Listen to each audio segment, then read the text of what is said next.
तथागत गौतम बुद्ध सामाजिक परिवर्तन के अग्रदूत, शिक्षा के जनक महात्मा ज्योतिबा फूले, आरक्षण के जनक गुरवी राजा छत्रपति साहू जी महाराज, भारतीय संविधान के रचयिता, बौद्ध संत, भारत रत्न परम पूज्य बाबा साहब डॉक्टर भीमराव अम्बेडकर, दलितों, पिछड़ों, गरीबों, मुस्लिमों को राजनीति की मुख्य धारा में लाने वाले बामसेन DS4 बहुजन समाज पार्टी के संस्थापक माननीय श्री कांशीराम साहब एवं बहुजन समाज में जन्मे तमाम संतों, गुरुओं और महापुरुषों के चरणों में श्रद्धा के सुमन अर्पित करते हुए साथ ही बहन कुमारी मायावती जी को अपना आदर्श नेता मानते हैं।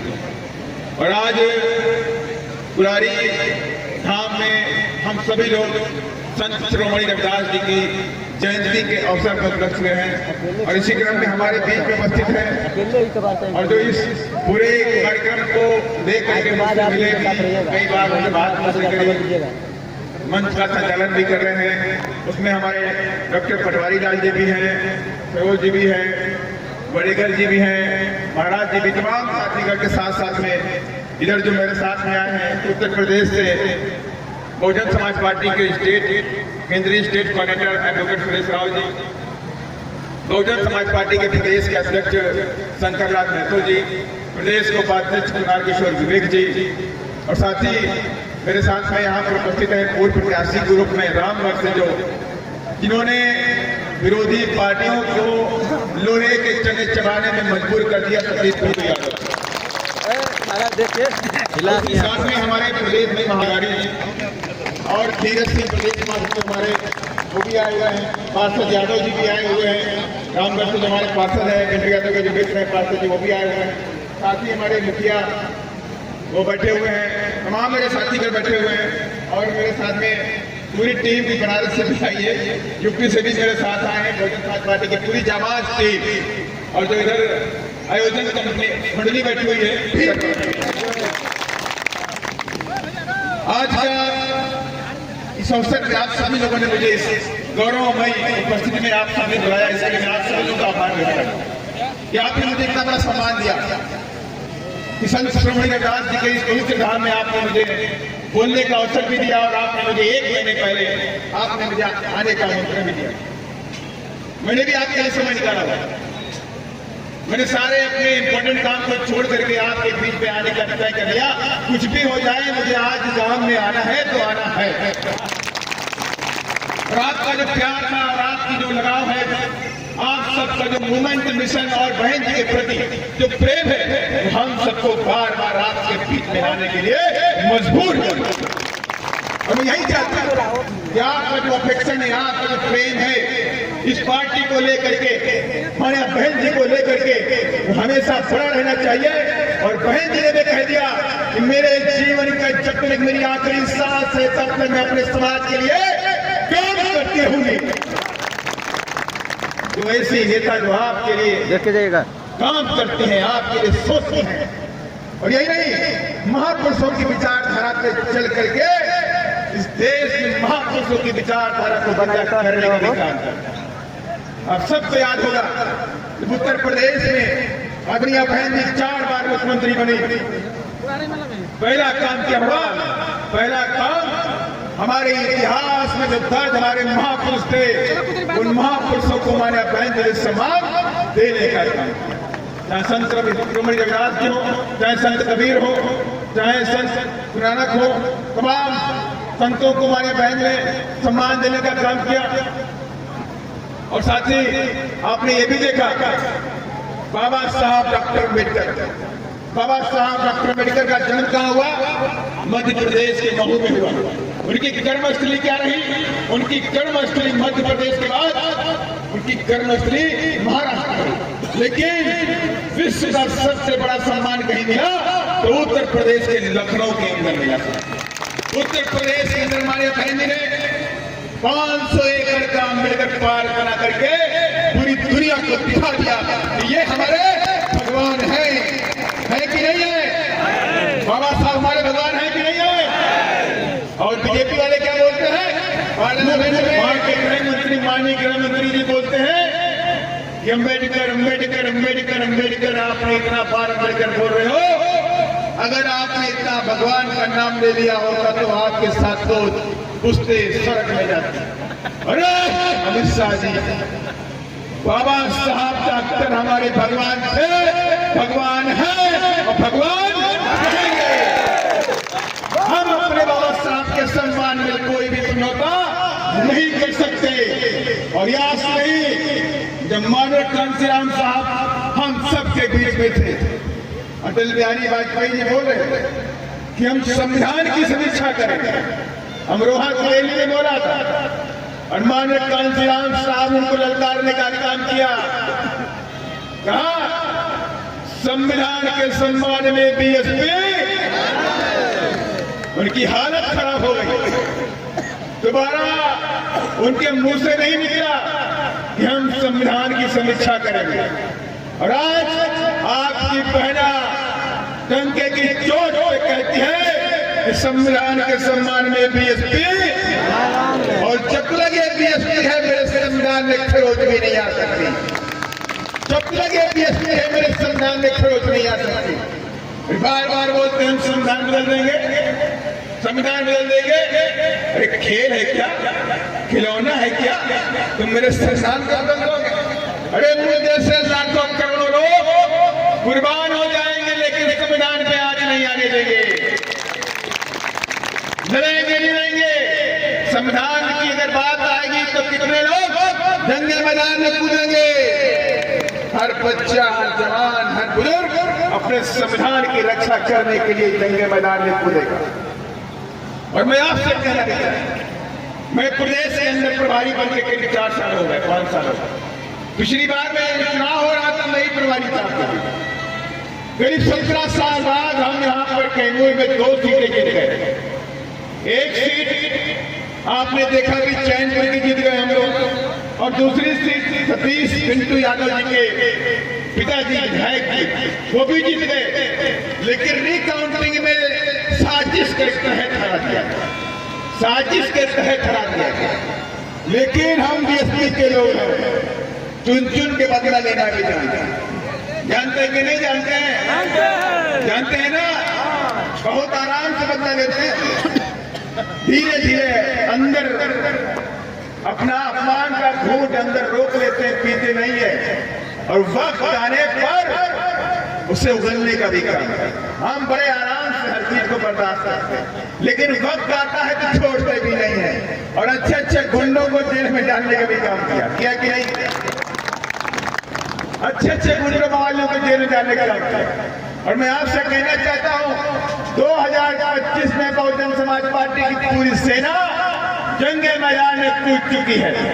आए दिन रोज रात में 10 बजे 11 बजे पूरे दिन हमारे बहुजन समाज पार्टी के जाबाज सिपाही बाबा साहब के संविधान के लिए, माननीय कांशीराम साहब के सपनों के लिए, संत रविदास के सपनों को पूरा करने के लिए बिहार में नीला कफन बांध करके जंगे मैदान में कूद।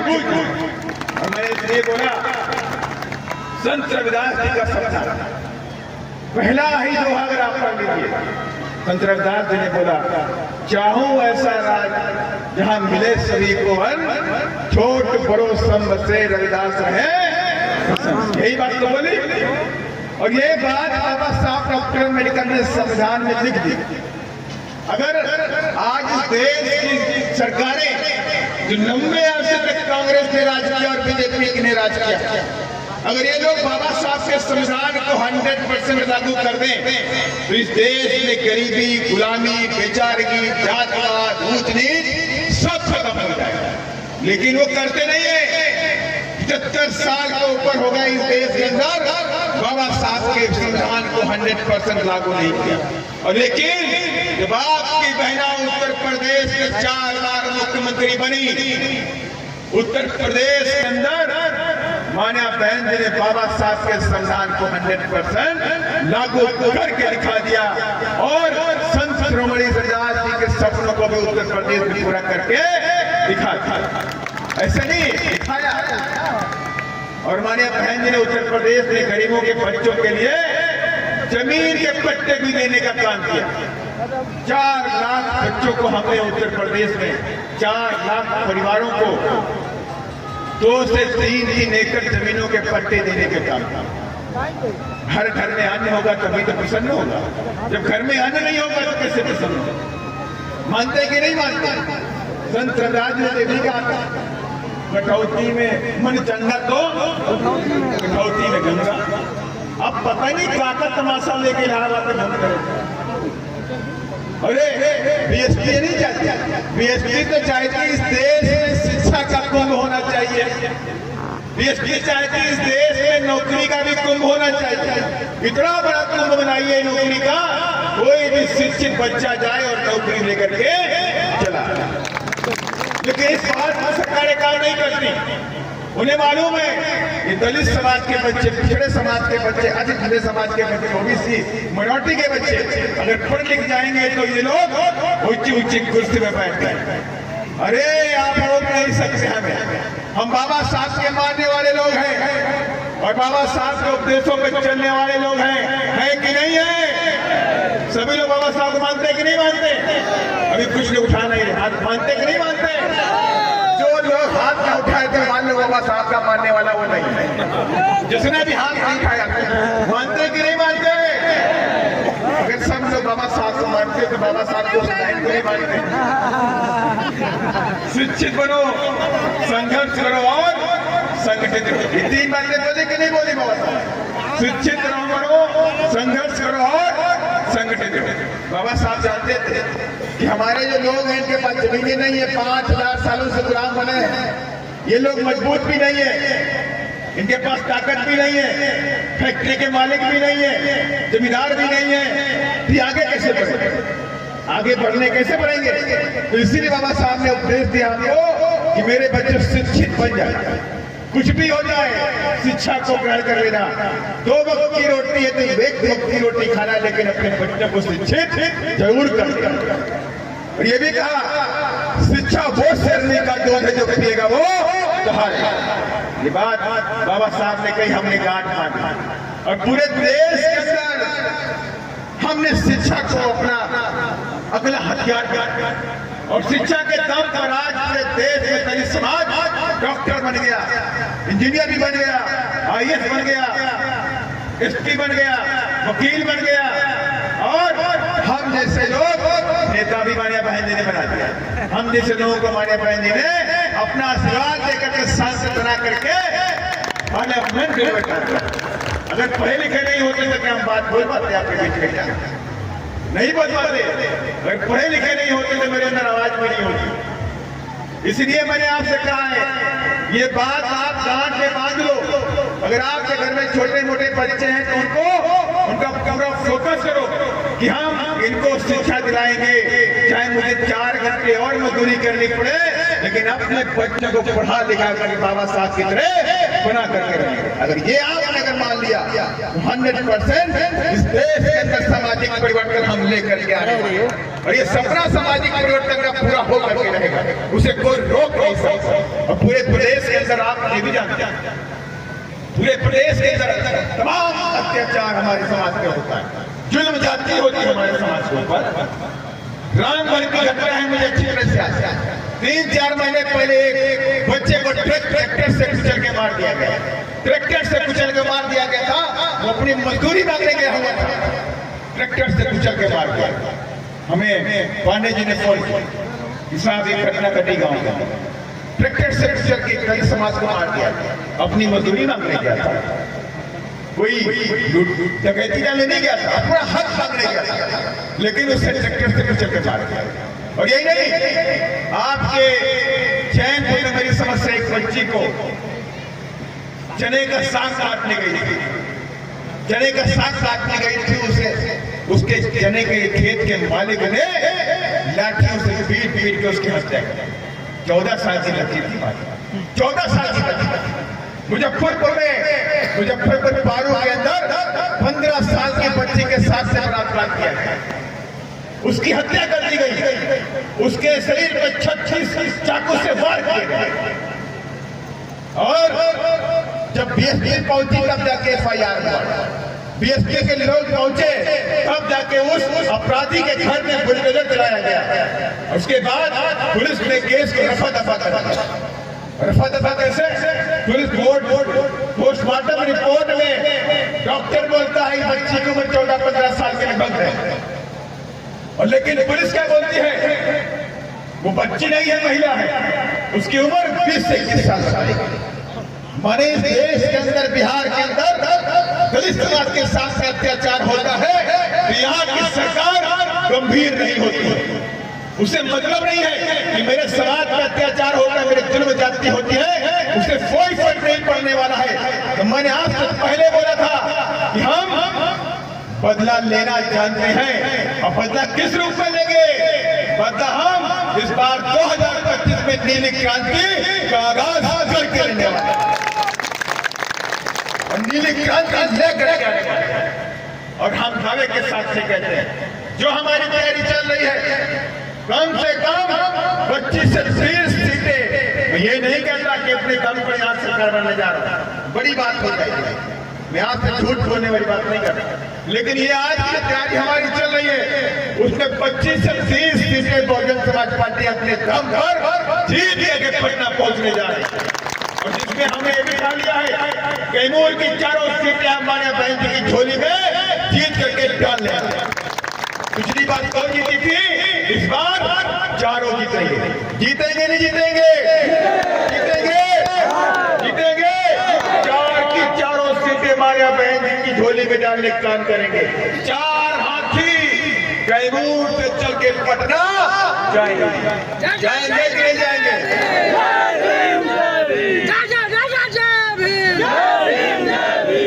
और मैं आपसे कहना चाहता हूँ, बाबा साहब ने कहा है, बाबा साहब की मूर्ति आपके सामने लगी है, बाएं हाथ में संविधान है और दाएं हाथ में उंगलियों का इशारा।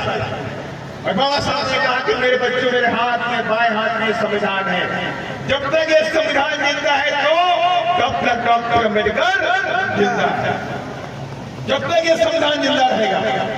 और ये भी कहा बाबा साहब ने, मेरे बच्चों, तुम्हें अपने संविधान की रक्षा करनी पड़ेगी, जब तक तुम्हारे शरीर में खून का आखिरी कतरा है तब तक तुम्हें अपने संविधान की रक्षा करनी पड़ेगी।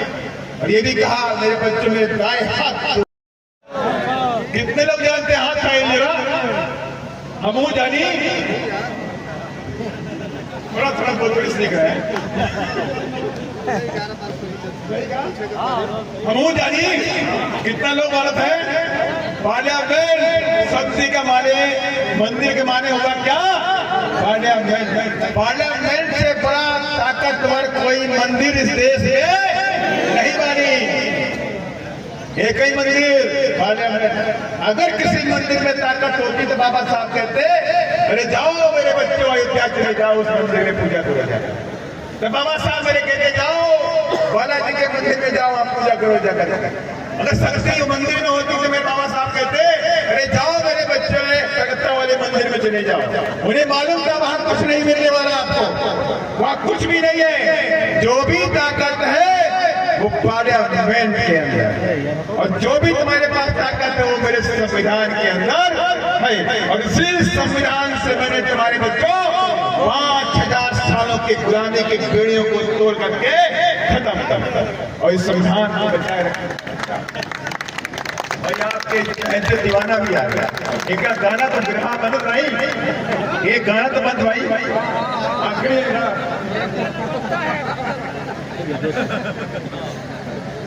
थोड़ा थोड़ा भोजपुरी सीख रहे हैं, कुरान में सिखा रहे हैं। रवा बानी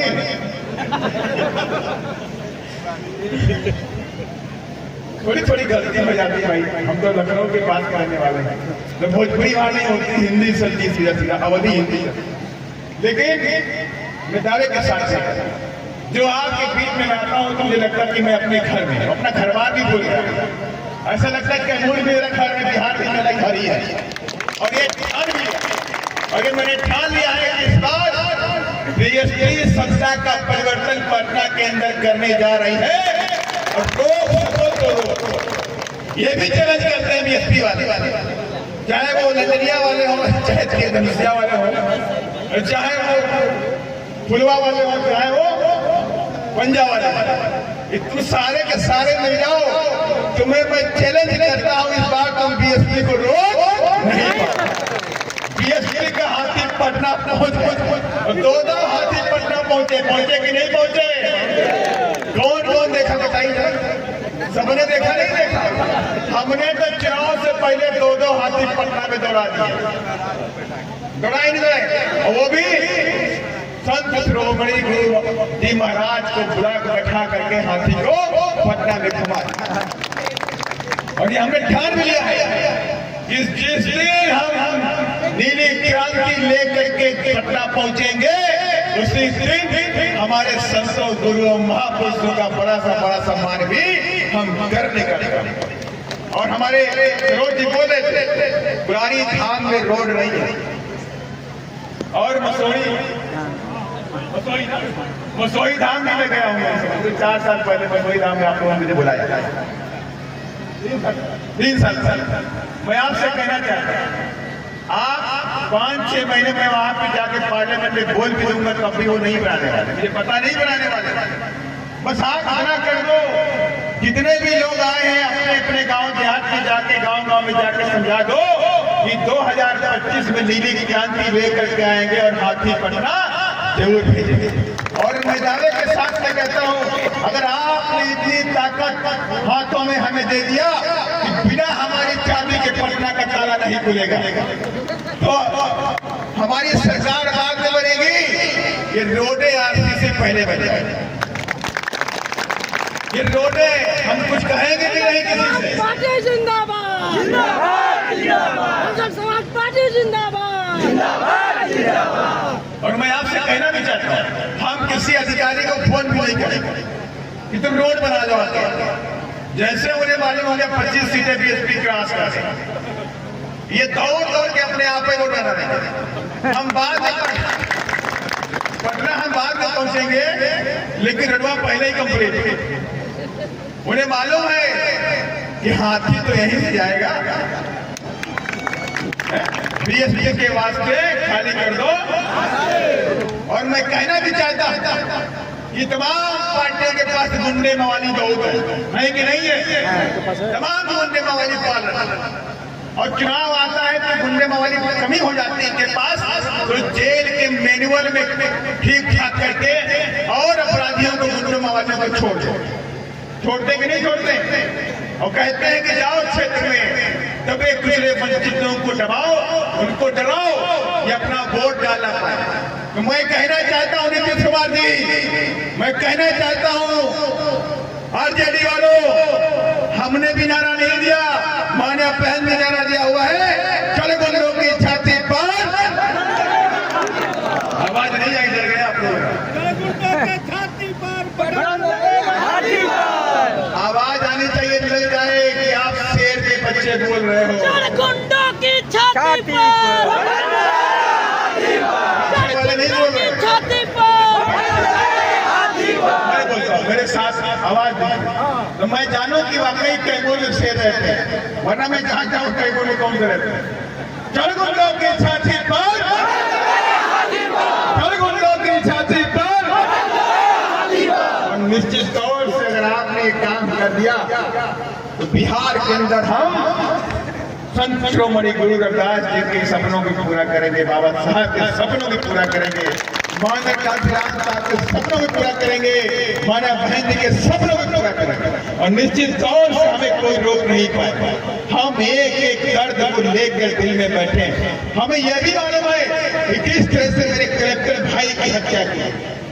कलेक्टर याद है नहीं याद है कि नहीं याद है? किस तरह से दलित कलेक्टर की मुजफ्फरपुर में, गोपालगंज में, मुजफ्फरपुर में हुआ था। गोपालगंज के डीएम कौन थे? आपका भाई था कलेक्टर, डीएम था, आंध्र प्रदेश का रहने वाला था। वो बहुत गरीब परिवार से पढ़ के मजदूरी करके कलेक्टर बना था, और ईमानदार था वो। और वो अकेले बेचारे अपनी गाड़ी से आ रहे और गुंडों मवालियों ने उन्हें रोक करके उनकी हत्या किया। पहले उन्हें लाठी और डंडों से पीटा, उनकी मौत नहीं हुई। सीने पे बैठ के पत्थर से सिर को कुचला, मौत नहीं हुई।